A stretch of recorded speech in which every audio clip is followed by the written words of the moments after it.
Belajar dari kemenangan Jokowi. Pemilu 2024 masih 3 tahun lagi.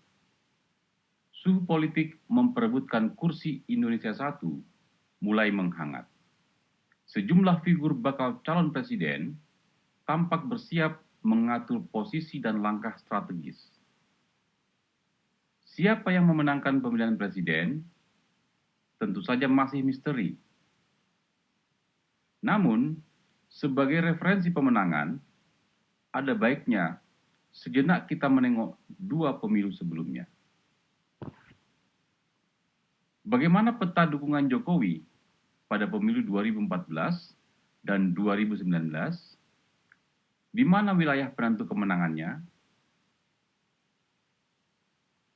Pada pemilu 2014, Jokowi yang berpasangan dengan Yusuf Kalla memperoleh suara 70.997.833 atau 53,15%.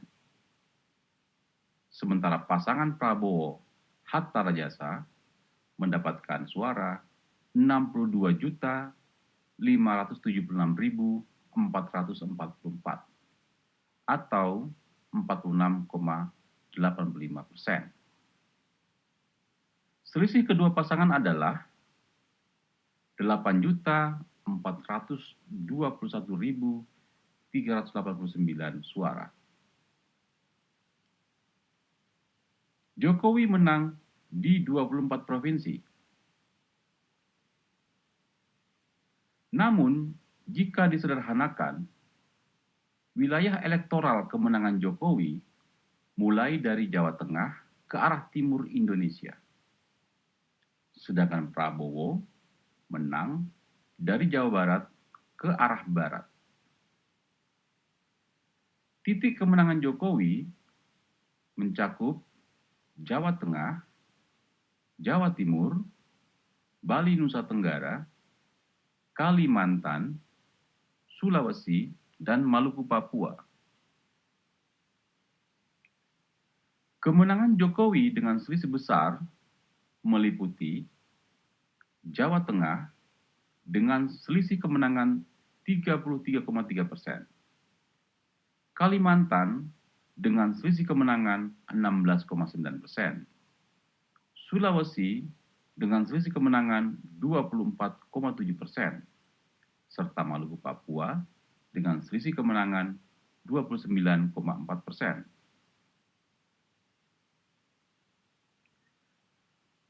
Pada pemilu 2019, Jokowi yang berpasangan dengan Ma'ruf Amin memperoleh suara 85.607.362 atau setara dengan 55,5%. Sedangkan pesaingnya, Prabowo yang berpasangan dengan Sandiaga Uno mendapatkan suara 68.650.239 atau setara dengan 44,5%. Selisih kedua pasangan adalah 16.957.123 suara. Lalu bagaimana peta kemenangan Jokowi? Jokowi menang di 21 provinsi, berkurang 3 provinsi dibandingkan pemilu sebelumnya. Namun, secara umum, wilayah kemenangan Jokowi tidak banyak berubah. Jokowi mampu mempertahankan kemenangan di Jawa Tengah hingga ke wilayah timur. Sementara Prabowo juga tetap pada basis kemenangan sebelumnya yang mencakup Jawa Barat ke arah barat. Wilayah kemenangan Jokowi tetap meliputi Jawa Tengah, Jawa Timur, Bali Nusa Tenggara, Kalimantan, Sulawesi, dan Maluku Papua. Hanya saja, ada perbedaan mendasar. Terdapat dua wilayah kemenangan Jokowi yang memudar, yakni Kalimantan dan Sulawesi. Di sisi lain, ada penebalan dukungan di Jawa Timur dan Bali Nusa Tenggara. Sementara perolehan suara Prabowo semakin nyata di Sumatera.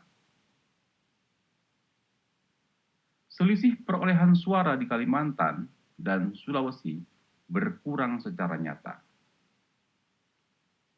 Di Kalimantan, pada pemilu 2014, Jokowi melampaui Prabowo sebesar 16,9% atau setara dengan 1.268.975 suara.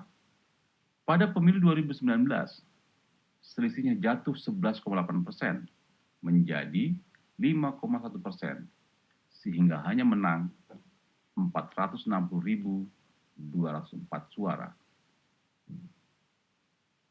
Selisih di Sulawesi juga drop 21,7% dari 24,7% atau setara dengan 2.306.141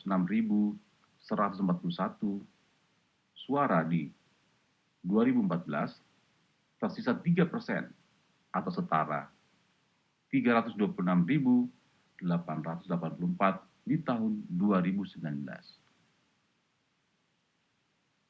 Di Kalimantan dan Sulawesi, Jokowi kehilangan selisih kemenangan hampir 3 juta suara. Pergeseran suara Jokowi juga tampak di Sumatera.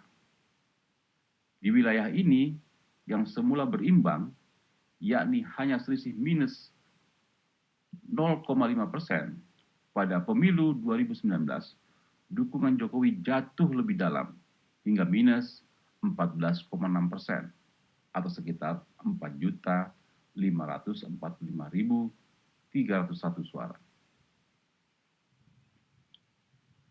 Jatuhnya selisih suara Jokowi di Kalimantan, Sulawesi, dan Sumatera sekitar 7 juta, kemudian dibayar dengan melejitnya dukungan di Jawa Timur.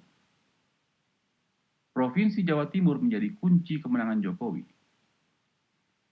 Pada pemilu sebelumnya, di wilayah ini, selisih suara Jokowi dengan Prabowo hanya 6,3% atau setara dengan 1.392.225 suara. Pada pemilu 2019, dukungan Jokowi di Jawa Timur meroket hingga selisih 31,6% atau sekitar 7.790.421 suara. Selebihnya, kemenangan Jokowi juga ditentukan oleh optimalisasi perolehan suara di basis utamanya, yakni Jawa Tengah, Bali Nusa Tenggara, dan Maluku Papua. Peta perolehan suara Jokowi dalam 2 pemilu sebelumnya memberi pelajaran bahwa penguasaan teritori menjadi sangat menentukan kemenangan. Calon presiden yang akan memenangkan pemilihan pada tahun 2024 adalah figur yang memiliki basis elektoral yang jelas. Calon presiden harus memiliki identitas yang identik dengan wilayah tertentu. Jokowi yang memiliki basis elektoral di Jawa Tengah sangat tepat memilih Yusuf Kalla yang cukup diterima baik oleh pemilih di Kalimantan, Sulawesi, Maluku Papua, dan juga Sumatera. Demikian halnya, Jokowi tepat menggandeng Ma'ruf Amin yang kental dengan latar belakang Nahdlatul Ulama sehingga mudah menambang dukungan suara di Jawa Timur. Pelajaran lainnya, secara sederhana, wilayah elektoral yang dapat menjadi pertimbangan pemenangan dalam konteks pemilihan presiden dapat dibagi atas 3 bagian. Pertama, 6 provinsi di Pulau Jawa. Kedua, Indonesia bagian timur yang mencakup Bali Nusa Tenggara, Kalimantan, Sulawesi, dan Maluku Papua. Ketiga, seluruh provinsi di Sumatera. Penentu kemenangan utama adalah wilayah Jawa. Apabila calon presiden berhasil mendapatkan suara mayoritas di 2 provinsi di antara Provinsi Jawa Barat, Jawa Tengah, atau Jawa Timur, kemudian menang di salah satu kutub timur atau barat, maka dapat dipastikan akan memenangkan pemilihan.